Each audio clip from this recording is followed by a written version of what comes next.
नए शैक्षणिक सत्र की शुरुआत से ही स्कूलों में तालाबंदी का दौर जारी है।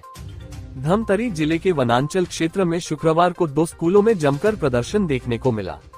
प्राथमिक व माध्यमिक शाला सेमरा और प्राथमिक शाला दुगली में पालक और ग्रामीणों ने प्रधान पाठक को हटाने और नए शिक्षक की मांग को लेकर एक बार फिर तालाबंदी कर दिया। पहला मामला नगरी सिहावा क्षेत्र के सेमरा का है, जहां ग्रामीण अपनी मांगों को लेकर स्कूल के सामने प्रदर्शन किया। ग्रामीणों का आरोप है कि सेमरा में पदस्थ प्रधान पाठक ठीक से पढ़ाती नहीं है, जिसका असर बच्चों की पढ़ाई पर हो रहा है। इस दौरान सूचना मिलने पर तहसीलदार और बीआरसी सेमरा पहुंचकर पालकों को समझाने की भरपूर कोशिश किए, लेकिन पालक अपनी मांगों को लेकर डटे रहे और कहा कि जब तक उनकी मांगों का शीघ्र निराकरण नहीं किया जाएगा तब तक स्कूल में तालाबंदी रहेगा। विगत महीनों से हम लोगों को सूचना मिल रहा है कि जो मीनाक्षी मैडम है उनको मतलब शिकायत आ रहा है कि जो पढ़ाई व्यवस्था है वो ठीक से नहीं कर रही है, और वहाँ एक ही टीचर है जो गौर मैडम वो पढ़ा रही है, और पढ़ाई के चलते उसका विषय मतलब ठीक से पढ़ाई नहीं हो पा रहा है। इसलिए हम मतलब पालक और शाला प्रबंधक समिति द्वारा बैठक किया गया, तो उसमें पालकगण द्वारा ये जानकारी मिला कि शिक्षक को हटाया जाए और नया शिक्षक लाया जाए। बस हमारी यही मांगे है, बच्चे लोगों का भी यही कहना है कि यहाँ शिक्षक होना चाहिए पढ़ाने के लिए। ठीक है। हमारे कार्यालय को यहाँ तालाबंदी की सूचना प्राप्त हुई है कल, और यहाँ पर जो प्रधान पाठक है मीनाक्षी मैडम है ना प्राथमिक शाला में, उनके विषय में पूर्व में और भी शिकायत किया गया था।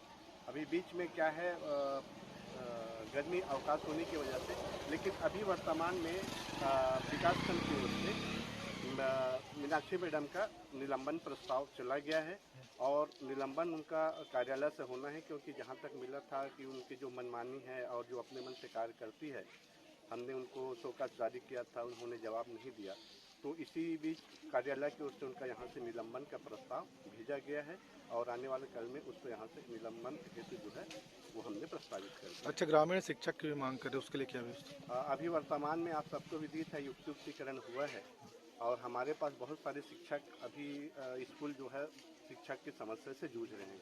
कई जगह तो एक ही शिक्षक हैं, कई जगह 2 शिक्षक हैं, और वर्तमान में ये है कि अभी मैडम को यहाँ से लेकिन शिक्षक की और तत्काल व्यवस्था करने के लिए उच्च कार्यालय को हम प्रेषित करेंगे कि हो सकता है कि हम शिक्षा प्रदाता वगैरह से यहाँ की पूर्ति कर सकें। इधर दूसरी ओर दुगली में प्रदर्शन किया गया। धमतरी में पूर्व प्रधानमंत्री राजीव गांधी के गोद लिए गांव आज भी शिक्षक की मांग को लेकर स्कूली बच्चे और पालक तालाबंदी कर गांव गलियों में रैली निकालकर चक्का जाम कर धरने पर बैठ गए। धमतरी और नगरी मार्ग में चक्का जाम करने से आने जाने वाले लोगों को काफी परेशानी होती रही। आधे घंटे चले चक्का जाम और प्रदर्शन में प्रशासन को घुटने टेकने पड़े। प्रदर्शन को देखते हुए प्रशासन ने 2 से 3 दिनों में शिक्षकों की व्यवस्था करने का दावा कर रहे हैं।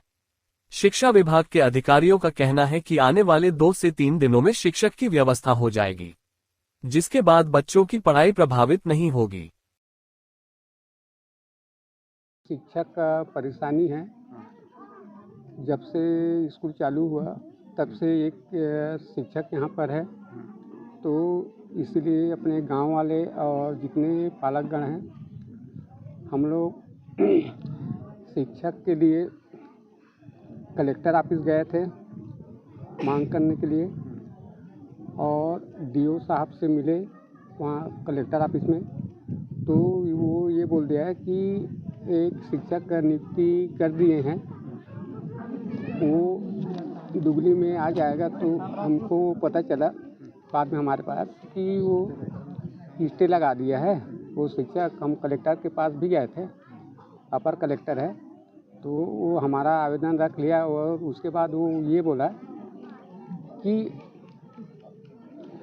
जो पढ़ने वाले पढ़ेंगे हम क्या करेंगे बोले, तो हमको थोड़ा नाराज़ महसूस हुआ। उसके बाद हम लोग बाहर निकले तो हमसे बहुत जने चर्चा किए, मीडिया वाले भी, और हमारे साथ जो गए थे वो भी, वहाँ मैं पूरा बात रख दिया। और हमें वो परेशानी है, और वहाँ बोल के भी आए हैं कि हम 18 तारीख शुक्रवार को तालाबंदी करेंगे। जब तक शिक्षक नहीं आएंगे तब तक हमारा ये तालाबंदी जारी रहेगा। शिक्षक आएगा तभी हम लोग ये स्कूल का जो है ना वन प्राथमिक शाला और आश्रम का जो बच्चे हैं तब तक हम यहाँ पर धरना प्रदर्शन करेंगे, ये बोल के वहाँ से आए हैं। बच्चों को पढ़ाई प्रभावित हो रही है, इसकी जिम्मेदारी किसको मांगता है? तो इसके बच्चों का जिम्मेदारी शासन का है। अगर शासन का जिम्मेदारी नहीं रहता तो शासन को स्कूल खोलने से कोई मतलब ही नहीं है। अगर उन्हीं जो कर्मचारी हैं, जितने भी शिक्षक हैं या कोई भी कर्मचारी हैं, उनके बच्चे अगर सरकारी स्कूल में आते तो उनको अनिवार्य यह होता कि हमारा भी बच्चा जा रहा है तो हम यहाँ पढ़ाई कराएंगे बोल के, क्योंकि जितने भी सरकारी कर्मचारी हैं गुरुजी से लेकर उच्च अधिकारी तक अपने अपने बच्चे को प्राइवेट स्कूल क्यों भेजते हैं? या तो उन लोगों को ये मानना चाहिए कि हमारे बच्चे को भी सरकारी स्कूल में भेजें। अगर मेरा सोच है कि अगर वो लोग भी सरकारी स्कूल में अगर भेजते ना तो पढ़ाई सबसे बेहतर होता है। ये मेरा विचार सोच। हमन शिक्षक की मांग करे बर यहाँ धरना प्रदर्शन करे हैं। का मांगे में का परेशानी आता है? बच्चा मन की पढ़ाई भी नहीं होते और बच्चा मन हाँ बस इधर उधर खेलत हैं और एक जन शिक्षक है तो हमन ला कम से कम 3 जन शिक्षक चाहिए, ऐसे करके तभी हमारे बच्चा मन के पढ़ाई हो पाही। और जो हमारा अधिकार है तो हमन ला मांगना छे, हमन ला शिक्षक के मांग करना छे, ऐसे हमारे मन के ओकरी वजह से धरना प्रदर्शन करा था। कब से शिक्षक नहीं है आपके यहाँ? यहाँ तो बहुत दिन से नहीं है। जो यहाँ प्राथमिक और जो आश्रम है ना दोनों लोग मर्ज कर गए है, तो मर्ज कर दे तेकर ये में भी देना चाहिए ना शिक्षक। तो एक ही शिक्षक है तो दोनों स्कूल के बच्चा मतलब संभाल ही कहाँ ले के जन शिक्षक तो संभाल नहीं पाही। ऐसे करके हमन सब पालक और गांव वाले सब मिलके यहाँ धरना प्रदर्शन करे हैं और यहाँ जनदर्शन में भी गेरी हैं। तो वहाँ भी बोलिस कि 1-2 दिन में शिक्षक आ जाइए, ऐसे करके। और शिक्षक का मतलब 4-5 दिन हो गए देखा था तो आबेज नहीं करा थे, तेकर वजह से सब शिक्षक मन आक्रोश में आके यहाँ बैठ गए हैं। ताला लगाए बर हाँ बात चला थी, चर्चा चला थी। कितना बच्चा है यहाँ पे पढ़ाई करा थे? यहाँ पे 84-85 बच्चा है। अच्छा, तो कब तक बैठे रहो आप मन धरना में? यहाँ अब पालक मन भी कहा थे, गांव वाला मन भी कहा थे और हम मन कहा था शिक्षक के आते तक के मतलब बैठना छे 2-4 दिन, ऐसे करके। स्कूल में जो है दर संख्या के हिसाब से शिक्षक नहीं है। तो शिक्षक का जो है एक शिक्षक की व्यवस्था पहले से है, लेकिन वो शिक्षक अभी तक ज्वाइन नहीं किए हैं। उसके कारण जो है शिक्षक मांग के लेकर के चक्का जाम किए थे। 2 शिक्षक व्यवस्था करने का आश्वासन हम लोगों ने दिया है, समय की मांग की। कब तक यहाँ शिक्षा व्यवस्था हो पाएगी सर? 2-3 दिन में बोले हैं। और दिक्कतें न हो इसके लिए किस तरह से ध्यान रखा जा रहा है? शिक्षक व्यवस्था करने का प्रयास किया जा रहा है।